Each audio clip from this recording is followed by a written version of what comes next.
Mulas welcome. Adlid bebechi geziak.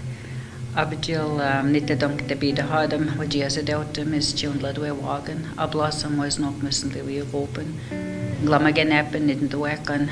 And was one can oxen kira the catch is on ke wagon. Kisidashan upcomipton. I just want to give gratitude for the interest. Our language may not be thriving in its users, but as far as I'm concerned, the language is very much alive. Do you know what Canada 150 is? I have no idea. No, I don't. It means patriotic. It means celebrating. Growth. Like a sense of nationalism for Canadians. Consumption and marketing, advertising. I don't know, bringing everyone together, kind of celebrate history. It celebrates Canada. Celebrates a celebration of colonialism in a way. I think that the culture that was here beforehand is not celebrated appropriately all the time and are not exactly a part of this Canada 150 campaign. So in our last meeting, we discussed Canada's birthday. And at that time, when we looked at the question whether or not we should be celebrating, most of the elders agreed that we should not celebrate the birthday of Canada because of what it means to us and the policies that were formulated and imposed on the First Nations people across the country. The first Indian Act outlawed our ceremonies, outlawed our traditional governing systems, outlawed our language, outlawed the traditions of my ancestors. So they were saying, no, let's not celebrate the birthday, but let's celebrate the resilience of our culture. When I was growing up there back in the 50s and the 60s, language, Wolastoqey language was the primary language spoken in the community. And the only places that you heard English was in the Indian day school and the church within the community. But everywhere else, language was being spoken by all generations, right from young ones to the elders and so on. In the past, New Brunswick was defined only Anglophone, Francophone, and they always ignored Mi'kmaq, Wolastoqey, and Passamaquoddy as part of the New Brunswick identity. We have to remind New Brunswick citizens that, New Brunswick is more in history of Anglophones and Francophones. It's before Anglophones and Francophones, there were Mi'kmaq people, Wolastoqey people, and Passamaquoddy people. And that's another reason to celebrate because of the contributions made by the Mi'kmaq Wolastoqey people in early contact period, and even right now. So I think that's one of the things that I want to promote is language is alive. For me, every word is like a petroglyph or a bead on a wampum belt that'll be passed on generation to many generations after we're gone.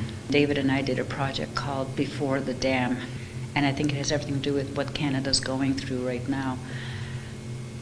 I realized when I was visiting my elders how much they miss the language because the only time they would hear it is if David and I came to visit. Otherwise, it's generationally absent.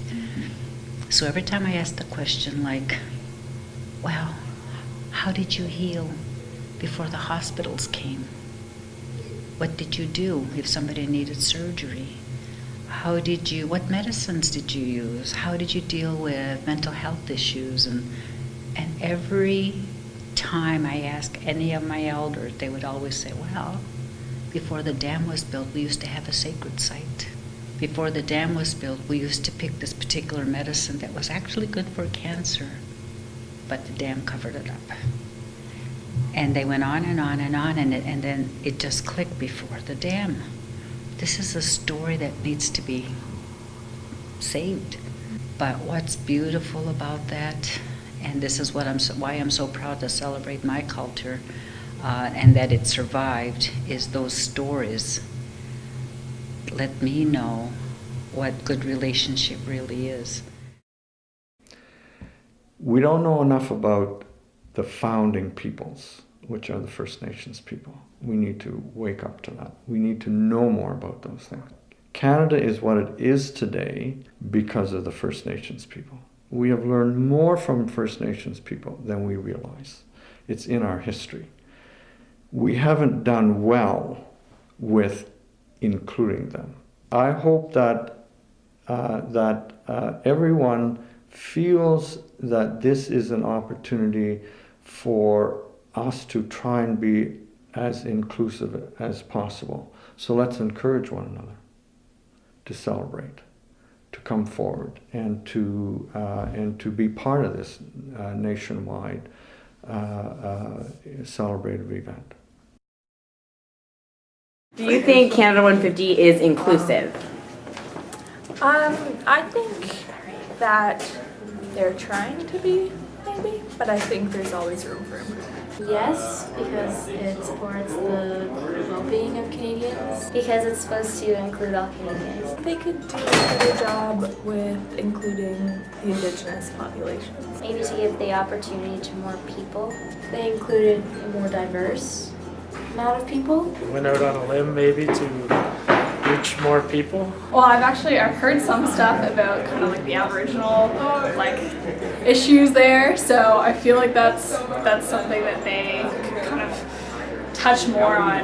I think Canada 150 could be introducing more marginalized groups and getting a more broader base of the people taking part in the different cultures and identities that do exist in Canada. It is a multicultural nation, but those cultures are not always represented in the way that is accurate. It's not all sunshine and butterflies. Like Canada's a great country, but there's a lot of hurt and injustice that's gone to creating the country that we have today. Have you heard of the campaign Beyond 150 Fredericton? I have. I actually read about it in the Brunswickian. I think it's a great idea to talk about moving beyond just talking about the 150th and including more people's voices in that message and allowing space for people to be critical and to actually interrogate what Canada 150th means. Yes, I think that's a great idea. Yeah, I definitely love that. Even the title of it, Beyond 150, that's No, I think that's probably the best idea because Canadian history goes beyond Confederation. It's actually mostly strongly with the Indigenous cultures, so I think that's a great idea. I think that's a wonderful idea to include more people within all over Canada. It's super important to recognize the people who actually are the origins of this country, so I don't know, I think that's super important that we bring those voices to light because they were here first. So Canada is a beautiful country in which to live. It is a country that consists of largely immigrants, right? The only people that are not immigrants are the First Nations people. The rest of us, 95% of Canadians, are immigrants, whether from the last year, the last 10 years, the last 100 years, the last 200 or 300 years, right? We're all together, different colors, different ethnic backgrounds, different worldviews. So for us to be a country, to be together, is something to celebrate. And we should do that in the opportunities that we have, right?